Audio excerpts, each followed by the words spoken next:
नमस्कार दोस्तों, आज हमें आगरा में और आपको एक अहम मुद्दा बता दें कि जैसा कि सोशल मीडिया पे चल रहा है और पूरे ट्रेंड हो रहा है कि आगरा में जहरीली शराब पीने से लोगों की मौतें लगातार बढ़ती जा रही हैं। अब तक आगरा में 14 मृत्यु हो चुकी हैं और आज हम एक परिवार से मिलने आए हैं। तो उनसे जानने चाहेंगे कि क्या है पूरा मामला, आखिर क्या घटना हुई थी और किस तरह से ये पूरा मामला बना। तो सर, आपका नाम क्या है? मेरा नाम है बोलाराम है। जो यहाँ पे जो ख़त्म हुए उनका नाम क्या था और जो कौन थे आप उनके रिलेशन में? जो मेरा बेटा सुनील एक्सपायर हुआ है, उम्र 32 साल, और उसकी पत्नी विकलांग है। उनके 3 बच्चे भी हैं, छोटे छोटे बच्चे हैं। और एक मेरा ताऊ का लड़का भी ख़त्म हुआ है। उनका नाम है ताराचंद। हमारे गांव में कुल 4 मौतें हुई हैं, जिसमें से 2 का पोस्टमार्टम करा चुके हैं, हम खुद करा चुके हैं, अपने भाई का और बेटे का। और 2 अन्य मौतें, एक दिवाकर समाज से राम साय है, उनका पोस्टमार्टम नहीं हुआ है। और जो है एक कुशवा समाज से चंदू उर्फ चंद्रवीर, उनका भी पोस्टमार्टम नहीं हुआ है। न जाने किन के दबाव में नहीं हुआ है, प्रशासन के किसी अधिकारी के या चौकी इंचार्ज से या प्रधान के द्वारा किसी का भी दबाव हो, लेकिन उन्होंने पोस्टमार्टम नहीं करा और रात को 12 बजे उनका अंतिम संस्कार करा दिया है। और हमारे पास प्रतिनिधिमंडल राष्ट्रीय लोकदल का आया मिलने के लिए, और हमारे पास जो है बहुजन समाज पार्टी का प्रतिनिधिमंडल मिलने आया, और हमारे पास कांग्रेस का प्रतिनिधिमंडल आया, भारतीय किसान यूनियन आया, लेकिन हमारा और जो है सपा का प्रतिनिधिमंडल आया ही नहीं। और सत्ताधारी दल का कोई भी प्रतिनिधि तो क्या, कोई कार्यकर्ता तक आने की हिम्मत नहीं जुटा पा रहा है, क्योंकि जिनकी सरकार निकम्मी है, गुंडा राज है, माफिया राज है, और ये गोरख धंधे में लिप्त है। यहाँ तक के माननीय श्री आदित्यनाथ को योगी जी शायद हो सकता है इसी मामले में लिप्त हों, क्योंकि ये भय से नहीं आ रहे कि हमें जनता मुंह तोड़ जवाब देगी, आने वाले चुनाव में भी देगी, और हम जाएंगे मुंह पर नहीं दिखा पाएंगे, इसलिए वो नहीं आ पा रहे हैं। और अगर सच्चा दिल होता, ईमानदारी से होता, तो हमारे समक्ष आके खुद योगी जी आके हमसे पीड़ित परिवार से मिलते और हमारी सब पीड़ा को समझते। अभी जो कितने तारीख की घटना है और पूरी घटना क्या थी? हमारी घटना है, एक तो 23 तारीख को ताऊ का लड़का ख़त्म हुआ था तारचंद, और 24 तारीख को मेरा बेटा ख़त्म हुआ था।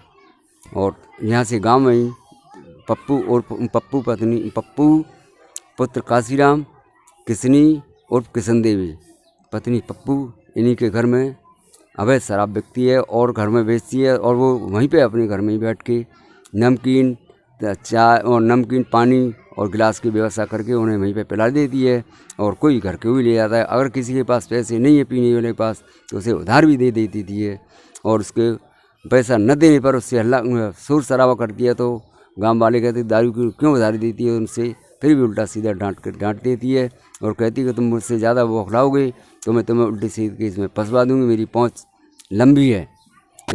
आपको कब पता लगा कि जो मृत्यु वो शराब पीने से हुई है? मुझे शाम को जब उसकी शराब पी ली बच्चों ने, तो उनकी आँखें पीली सफ़ेदपन पर हो गई, और आँखों से कुछ दिखाई देने नहीं लगा। फिर उसके बाद में मुंह से झाग आ गई, तो हम फिर उस बच्चे को हॉस्पिटल ले जाने गए, तो वहाँ पे डॉक्टरों ने मेरे से मृत घोषित कर दिया। मतलब आपके गांव में ही कहीं शराब बिकती है, वहाँ से खरीदी गई थी वो शराब। तो उस शराब का जो यहाँ की प्रशासन थी वहाँ पे कोई छापा मारा उन्होंने? हाँ, छापा मारा था उसी दिन। फिर 24 की रात को ही हम पोस्टमार्टम कराने के लिए, तो हमारे बाद में उन्होंने छापा मारा, तो किशन देवी और किशनों को पुलिस ले गई था। पुलिस ले गई है। तो वहाँ से जो कुछ शराब भी मिली क्या?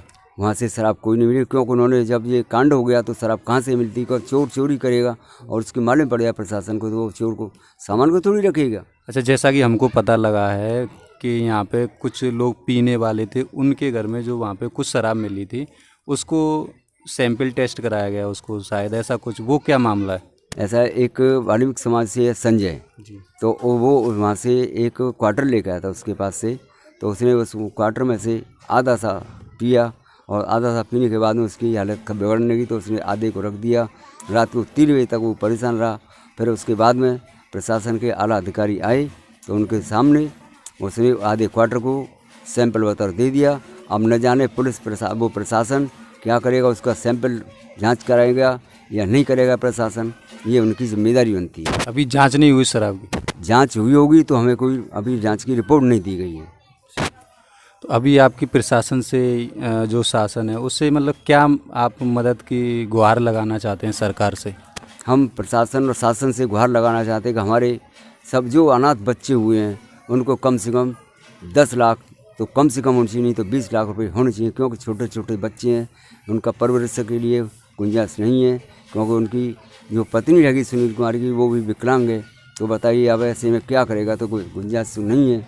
कितने बच्चे हैं उन पे? उनके पास 3 बच्चे हैं, एक बड़ी बेटी है 9 साल की, बड़ा बेटा है उसका जो है 8 साल और छोटा बच्चा है 4 साल। अगर सरकार मांग नहीं सुनती तो आप आगे क्या करेंगे? सरकार हमारी नहीं सुनेगी तो फिर हम जो है अदालत का दरवाज़ा खटखटाने के लिए तैयार है, और उनके खिलाफ, और अदालत में तो हम बाद में जाएंगे, पहले हम धरना प्रदर्शन सड़कों पर उतरेंगे, भूख हड़ताल करेंगे। अगर इनसे नहीं सुनाई होती है तो हम अदालत का दरवाज़ा खटखटाएंगे इनके लिए।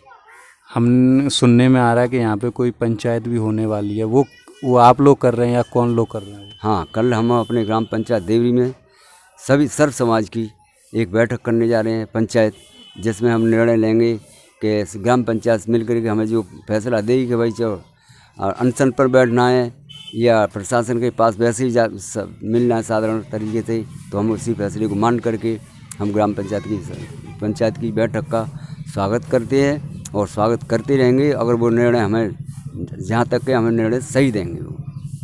जैसा कि आपने देखा, हमने अभी बात की, इन लोगों ने बताया कि जो मृत्यु हुई है उनके छोटे छोटे बच्चे भी हैं, पत्नी हैं, उनका अब कोई सहारा नहीं है कमाने के लिए, और स्थिति भी ऐसे ही अपने दलित परिवारों की होती है वैसे ही है। तो जो उनके बच्चे हैं उनको आगे कौन पढ़ाएगा, कौन क्या करेगा? तो उनके जीवन यापन के लिए, पढ़ाने के लिए, पेट भरने के लिए, अच्छा जीवन वो जी सके आगे, इसके लिए परिवार मांग कर रहे हैं कि उनके कम से कम कुछ ना कुछ धनराशि सरकार के द्वारा दी जाए, जो कि इन्होंने बताई है। आगे कल ये एक गांव में, अपने ही गांव में पंचायत करने वाले हैं, उसमें देखते हैं लोग क्या निर्णय आएगा। उसके बाद इनकी प्लानिंग है कि आगे रोड पर भी उतरें अगर सरकार इनकी मांगें नहीं सुनती है। तो आप हमारे साथ बने रहिए, आगे भी हम इसको पूरे मामले को कवर करेंगे और आगरा में जितनी भी मृत्यु हुई हैं उनको आपको दिखाएंगे, उनके घर वालों से भी बात कराएंगे।